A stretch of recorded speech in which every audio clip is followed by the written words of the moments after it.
The Football War, also known as the 100 Hours War, was a brief conflict between El Salvador and Honduras in July 1969.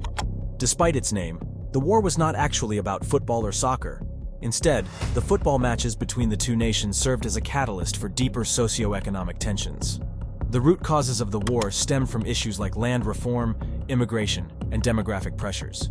In the 1960s, many Salvadorans migrated to Honduras due to land scarcity and poverty in El Salvador.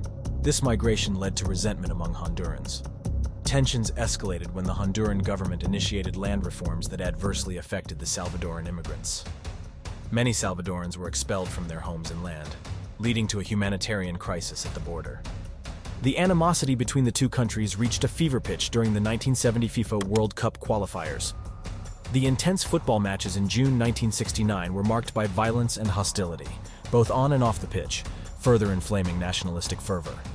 The situation reached a breaking point when, after a match in El Salvador, a young Honduran woman, distraught by the treatment of her national team and the violent incidents, died by suicide.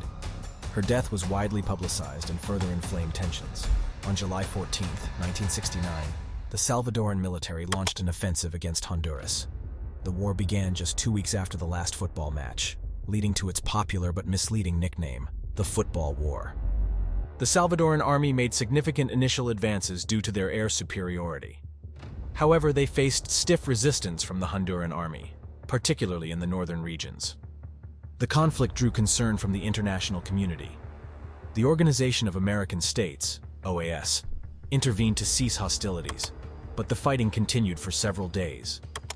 A ceasefire was finally achieved on July 18, 1969, after the OAS threatened economic sanctions. El Salvador withdrew its troops in early August, following international pressure. In terms of aftermath and human cost, the war had a devastating impact on both nations. Approximately 3,000 people, mostly civilians, were killed, and thousands more were displaced. The economic and social repercussions were profound, especially for the displaced populations. The war exacerbated economic hardships in both countries, hindering their development. It also left a legacy of bitterness and mistrust between El Salvador and Honduras. The issues that led to the war, including land disputes and treatment of immigrants, were not immediately resolved. It took years of negotiations and international mediation to address these underlying problems.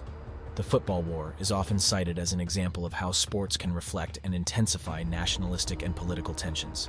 It is a stark reminder of the potential for seemingly minor events to escalate into serious conflicts.